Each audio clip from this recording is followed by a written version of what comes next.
দেখুন, আপনি জানেন যে আমার মন্ত্রণালয়ে বসবার সবেমাত্র 7-8 দিন হয়েছে, 10 দিনও এখনো হয়নি।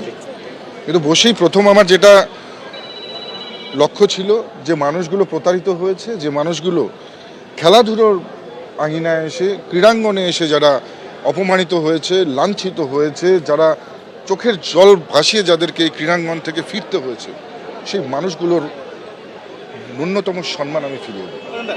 এবং যে কারণে আমি প্রতিজ্ঞাবদ্ধ হয়েছি যে মেসি ফাইল অলরেডি আমরা সেটা তদন্ত চলছে, সেই ফাইলের স্টাডি চলছে এবং নিশ্চিতভাবে এর পেছনে যারা কালপিট রয়েছে তাদেরকে যেমন খুঁজে বের করা হবে, ঠিক একই রকমভাবে আমরা যে এজেন্সি প্রোগ্রাম করেছে তাদেরকে বলেছি যে কোনো প্রকারেই হোক, যারা কষ্টার্জিত অর্থ খরচ করে মেসিকে দেখতে এসেছিলেন এবং যাদের চূড়ান্ত অপমানিত হয়ে ফিরতে হয়েছে, তাদের প্রত্যেকের কষ্টার্জিত অর্থ ফেরত দিতে হবে। আমরা কিন্তু এজেন্সিকে খুব সাফ ভাষায় আমরা জানিয়েছি। তার জন্য যদি কোনো সহযোগিতা প্রয়োজন হয়, পশ্চিমবঙ্গের ক্রীড়া মন্ত্রণালয় তাদের পাশে থাকবে, নিশ্চিতভাবে পশ্চিমবঙ্গ সরকার পাশে থাকবে। যুব ভারতীতে মেসি কাণ্ডে টিকিটের টাকা ফেরতের আশ্বাস দিলেন ক্রীড়ামন্ত্রী।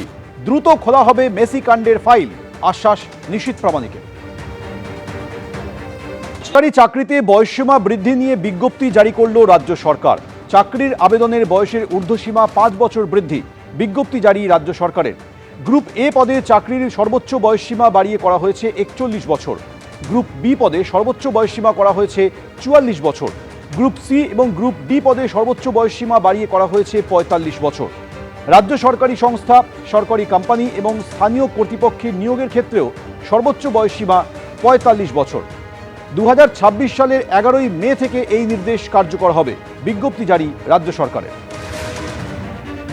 মুখ্যমন্ত্রী শুভেন্দু অধিকারী এই প্রসঙ্গে কি ঘোষণা করেছিলেন শুনব। মাননীয় স্বরাষ্ট্র ও সমবায় মন্ত্রী অমিত শাহজি নির্বাচন প্রচারের রায়দিঘি থেকে বলেছিলেন যে 2015 সালের পরে পশ্চিমবঙ্গে কোনো রিক্রুটমেন্ট হয়নি, তাই প্রচুর শিক্ষিত যুবক যুবতীর বয়স চলে গেছে। 5 বছর এক্সটেনশন মানে আবেদনের বয়সের ঊর্ধ্বসীমা ক্যাবিনেট মঞ্জুর করলো, এটা আজকে আমরা করলাম। আসছি পরের খবরে। কালীঘাটের বাড়িতে জেলা পরিষদের সভাধিপতি, সহসভাধিপতি এবং কর্মাধ্যক্ষদের নিয়ে বৈঠক করলেন মমতা বন্দ্যোপাধ্যায় এবং অভিষেক বন্দ্যোপাধ্যায়। সূত্রে খবর, বৈঠকে তৃণমূল নেত্রী দলবদ্ধভাবে কাজের বার্তা দিয়েছেন। পাশাপাশি তিনি এটাও বলেছেন, নির্বাচিত বোর্ড সহজে ভাঙা যায় না, তারপরও কেউ কোথাও যেতে চাইলে চলে যেতে পারেন। বিধানসভা ভোটে ভরাডুবি হয়েছে তৃণমূলের। 100 গণ্ডিও পার করতে পারেনি মমতা বন্দ্যোপাধ্যায়ের দল। নিজের কেন্দ্র ভবানীপুরে হেরেছেন খোদ দলনেত্রী। মুখ থুবড়ে পড়েছেন তৃণমূলের হেভিওয়েট নেতা মন্ত্রীরাও। এই প্রেক্ষাপটে রাজনীতির ময়দানে ফের ঘুরে দাঁড়াতে চাইছে তৃণমূল।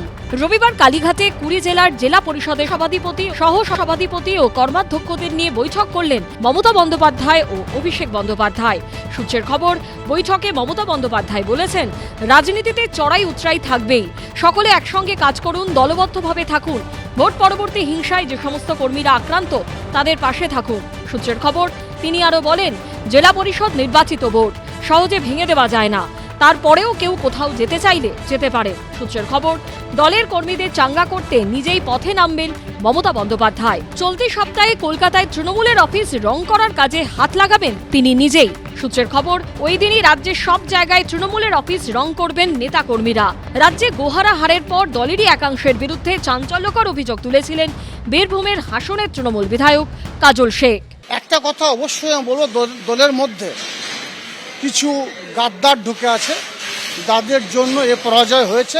সূত্রের খবর, রবিবারের বৈঠকেও সেই প্রসঙ্গ তোলেন কাজল শেখ। মমতা বন্দ্যোপাধ্যায় বলেন, তিনি এবং অন্য কারোর কোনো অভিযোগ থাকলে তা লিখিতভাবে চন্দ্রিমা ভট্টাচার্যের কাছে জানান। যদি আমাদের দলের মধ্যে কোনো এ ধরনের বিষয় থাকে, সেগুলো আমরা লিখিত আকারে আমাদের দলনেত্রীকে, আমাদের দলের সাধারণ সম্পাদক, দলের সেনাপতি যুবরাজ অভিষেক বন্দ্যোপাধ্যায় মহাশয়কে এবং আমাদের দলের নেত্রী আমাদের চন্দ্র ভট্টাচার্য মহাশয়কে লিখিত আকার দেওয়ার জন্য বলেছেন, সেগুলো আমরা লিখিত আকার দিচ্ছি। বৃহস্পতিবার দক্ষিণ 24 পরগনার ফলতায় পুনর্নির্বাচন রয়েছে। ওই কেন্দ্রে তৃণমূলের প্রার্থী জাহাঙ্গীর খান, তিনি দক্ষিণ 24 পরগনা জেলা পরিষদের পূর্ত কর্মাধ্যক্ষ। সূত্রের খবর, রবিবার কালীঘাটের বৈঠকে যাননি জাহাঙ্গীর খান। অনির্বাণ বিশ্বাসের রিপোর্ট, এবিপি আনন্দ, কলকাতা। এবিপি আনন্দ, এগিয়ে থাকে, এগিয়ে রাখে।